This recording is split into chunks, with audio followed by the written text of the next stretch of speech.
ಮಂಗಳೂರು ಹೊರವಲಯದಲ್ಲಿ ಬಸ್ಪೆ ಕಿನ್ನಿಪದ ಎಂಬಲ್ಲಿ ಬಸರಂಗ ದಳದ ಕಾರ್ಯಕರ್ತ, ದೇಶಭಕ್ತ ಗೋರಕ್ಷಕ ಹಿಂದೂ ಕಾರ್ಯಕರ್ತ ಶ್ರೀ ಸುಹಾಸ್ ಶೆಟ್ಟಿ ಅವರನ್ನು ದೇಶದ್ರೋಹಿ ಮುಸ್ಲಿಂ ಜಿಹಾದಿಗಳು ಬರ್ಬರ ಹತ್ಯೆಯನ್ನು ಖಂಡಿಸಿ ತೀವ್ರವಾಗಿ ನಾವು ಖಂಡಿಸ್ತಾ ಇದ್ದೀವಿ. ನಾವು ಸರ್ಕಾರ ಕೇಳಕ್ಕೆ ಇಚ್ಛೆ ಪಡ್ತೀವಿ. ರಾಜ್ಯದಲ್ಲಿ ಕಾನೂನು ಸುವ್ಯವಸ್ಥೆ ಸಂಪೂರ್ಣವಾಗಿ ಹದಗೆಟ್ಟಿದೆ. ರಕ್ಷಣಾ ಇಲಾಖೆಯವರಿಗೂ ರಕ್ಷಣೆ ಇಲ್ಲ ಈ ಸರ್ಕಾರದಲ್ಲಿ. ಸನ್ಮಾನ್ಯ ಸಿದ್ದರಾಮಯ್ಯನವರೇ, ಪರಮೇಶ್ವರ್ ಅವರೇ,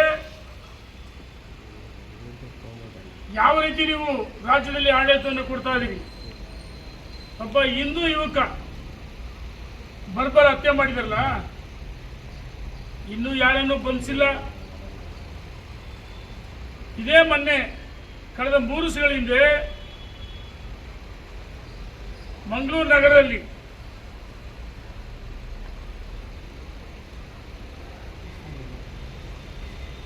ಉಡುಪು ಬಳಿ ಅಶ್ರಫ್ ಎನ್ನುವ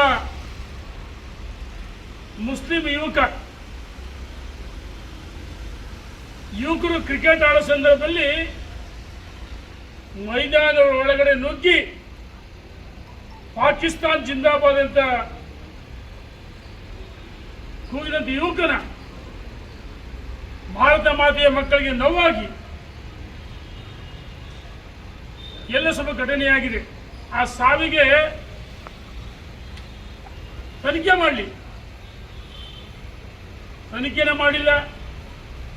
20 ಜನರನ್ನ ಬಂಧಿಸಿದ್ರು ಪೊಲೀಸ್ನರು.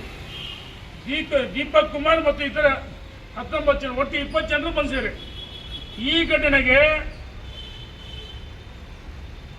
ಮಂಗಳೂರು ಗ್ರಾಮಾಂತರ ಇನ್ಸ್ಪೆಕ್ಟರ್ ಸೇರಿ 3 ಜನರನ್ನ ಅಮಾನತು ಮಾಡಿದ್ದಾರೆ.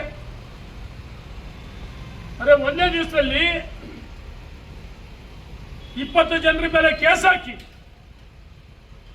ಒಬ್ಬ ಇನ್ಸ್ಪೆಕ್ಟರ್ ಮತ್ತು ಸಿಬ್ಬಂದಿನ ಅಮಾನತು ಮಾಡ್ತೀರಿ. ಆದರೆ ನಿನ್ನೆ ದಿವಸ ಸುಹಾಸ್ ಶೆಟ್ಟಿ ದುಷ್ಕರ್ಮಿಗಳು, ಜಿಹಾದಿಗಳು ಬರ್ಬರ ಹತ್ಯೆ ಮಾಡಿರಲ್ಲ, ಯಾಕಿದವರೆಗೂ ಬಂಧಿಸಿಲ್ಲ? ಸಾರ್ವಜನಿಕ ಮಧ್ಯೆ ಈ ರೀತಿ ಆದ್ರೆ ಕಾನೂನು ಸುವ್ಯವಸ್ಥೆ ಇದೆಯಾ? ಹಿಂದೆ ಸಿದ್ದರಾಮಯ್ಯನವರ ಆಡಳಿತ ಅವಧಿಯಲ್ಲಿ 56 ಜನ ಹಿಂದೂ ಯುವಕರ ಹತ್ಯೆ ಆಗಿತ್ತು. ಕಾಂಗ್ರೆಸ್ಸಿನ ಆಡಳಿತ ವೈಫಲ್ಯ ನೋಡಿ, ಪ್ರವೀಣ್ ನೆಟ್ಟರ್ ಹತ್ಯೆ ಆಯಿತು. ನಾನು ಕೇಳಕ್ಕೆ ಇಚ್ಛೆ ಪಡ್ತೀನಿ, ಈ ಅಶ್ರಫ್ ಸಹೋದರ ಹೇಳ್ತಾನೆ ಅವರು ಮಾನಸಿಕ ಅಸ್ವಸ್ಥ ಅಂತ ಹೇಳ್ತಾರೆ. ಮೊನ್ನೆ ಪಾಕಿಸ್ತಾನ ಜಿಂದಾಬಾದ್ ಅಂತ ಕೂಗಿದನ್ನ ಏನು ಸನ್ಮಾನ ಮಾಡ್ಬೇಕಾಯ್ತಾ? ಆರತೂರೆ ಹಾಕ್ಬೇಕಾಯ್ತಾ? ರತ್ನಗಂಬಳಿಗೆ ಸ್ವಾಗತ ಮಾಡ್ಬೇಕಾಯ್ತಾ? ಯಾರು ದೇಶದ್ರೋಹಿಗಳು ಪಾಕಿಸ್ತಾನ್ ಜಿಂದಾಬಾದ್ ಅದನ್ನ ಅವರು ಮಾನಸಿಕ ಅಸ್ವಸ್ಥ ಅಂತ ಅವ್ರ ಸಹೋದರ ಹೇಳ್ತಾರೆ. ಈ ಸರ್ಕಾರ ಅದೇ ರೀತಿ ಇದೆ. ರಾಜ್ಯದಲ್ಲಿ ಪಾಕಿಸ್ತಾನ ಹಿಂದೆ ಆಡಳಿತ ನಡೆಸ್ತವ್ರೆ ಸಿದ್ದರಾಮಯ್ಯನವರು. ಹಿಂದೂಳಿಗೆ ರಕ್ಷಣೆ ಇಲ್ಲ.